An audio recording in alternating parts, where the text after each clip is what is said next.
Olá pessoal, tudo bem com vocês? Sejam bem-vindos ao Encantar Criança. Sou a Darda Azevedo, musicoterapeuta, trabalho com desenvolvimento infantil. Hoje nós vamos falar sobre 3 verdades que te contaram sobre terapia infantil que não são tão verdades assim.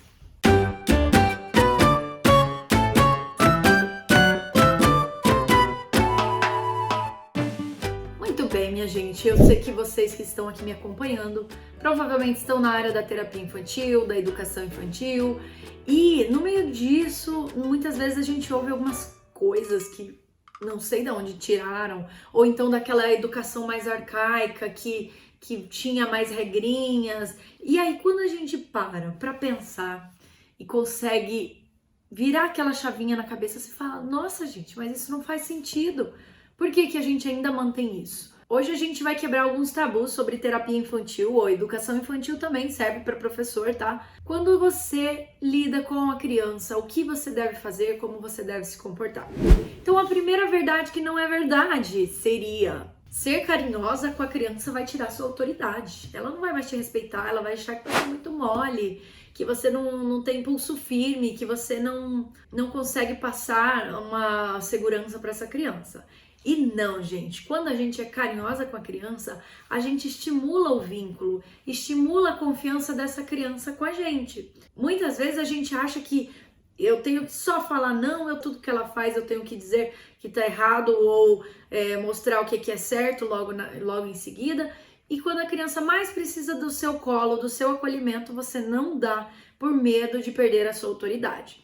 Ser carinhosa não tem a ver com autoridade. Você pode ser carinhosa e mesmo assim manter a sua autoridade preservada com essa criança. E a autoridade, ela vem através do respeito, do jeito que você fala com essa criança, de ser neurocompatível com essa criança, né? Então, tem coisas que a gente começa a perceber na terapia infantil que, por exemplo, no momento que aquela criança está muito desregulada e você quer dar um comando para essa criança, para ela fazer, você vê que ela não vai responder tão bem assim. Por quê? Porque ela não está em condições emocionais de responder daquela forma. E aí, como que a gente faz para manter a nossa autoridade como profissional, como pais, como professores, o que for? A gente faz assim, a gente analisa a criança antes de dar um comando que você sabe que ela não vai cumprir.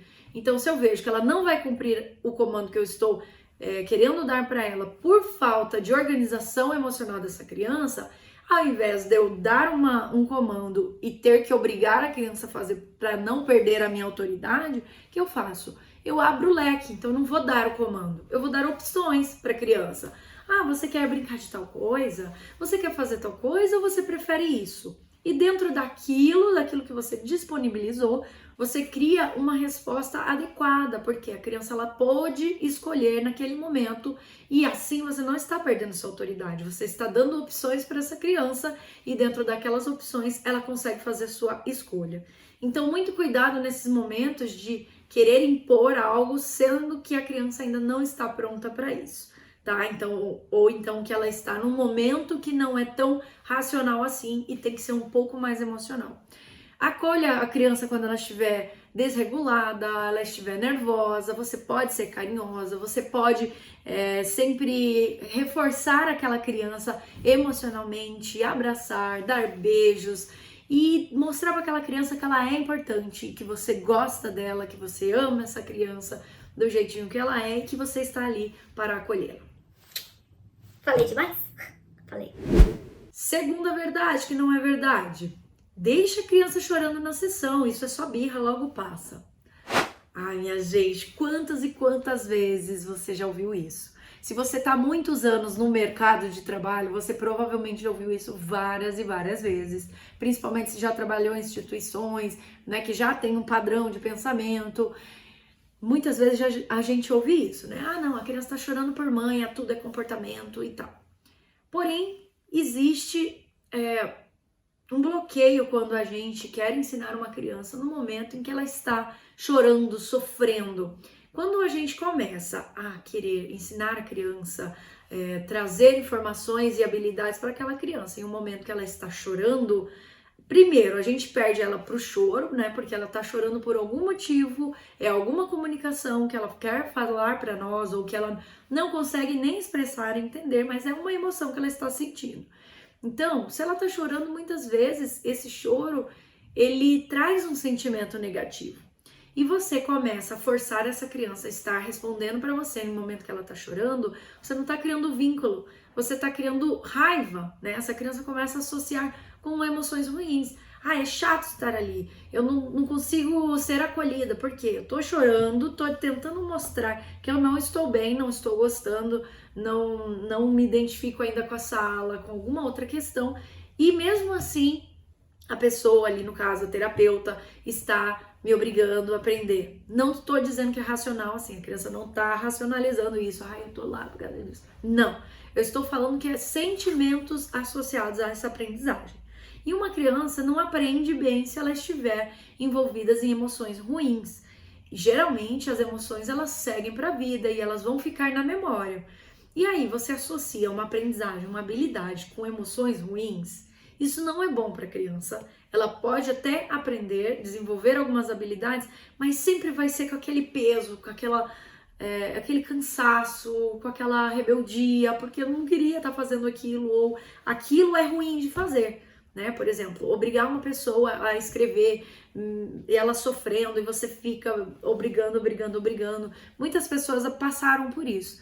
E quando ela pode, ela já para de escrever, não quer de jeito nenhum pegar num lápis ou pegar num livro para ler. Então é muito melhor que a gente tente parar e entender o motivo desse choro da criança, resolver isso e depois associar as boas emoções. Então a gente traz essa criança para um lugar de segurança novamente e aí a gente consegue passar aquilo que a gente tem para passar por essa criança. Então vamos ler a situação antes de querer forçar uma aprendizagem sem a criança estar emocionalmente receptiva.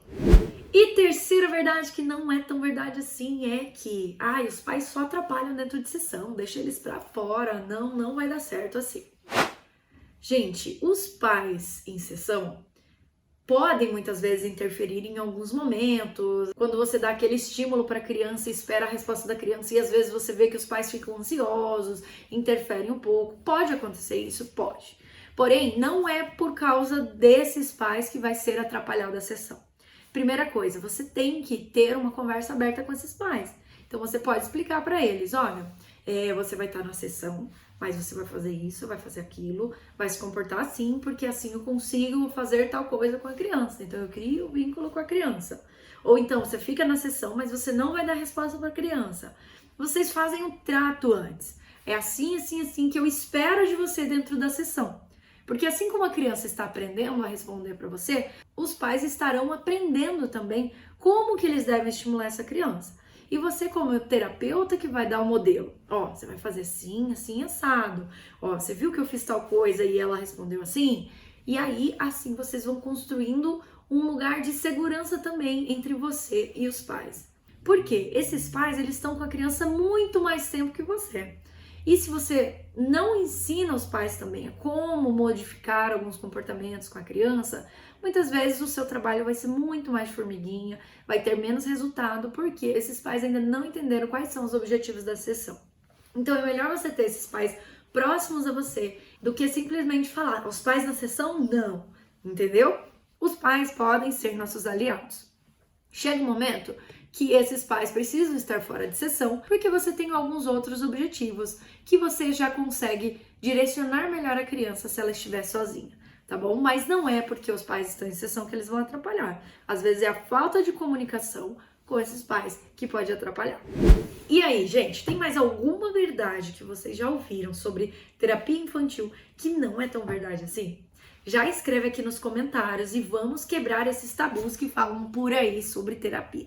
Espero ter ajudado vocês. Já dá seu like aqui no canal, se inscreva também para não perder nenhum conteúdo. Dá seu like. Não, isso eu já falei. Já ativa o seu sininho também, para você sempre ser um dos primeiros a receber esses conteúdos que faço por aqui. Muito obrigada por ter assistido até aqui. Um grande beijo e até a próxima. Tchau, tchau!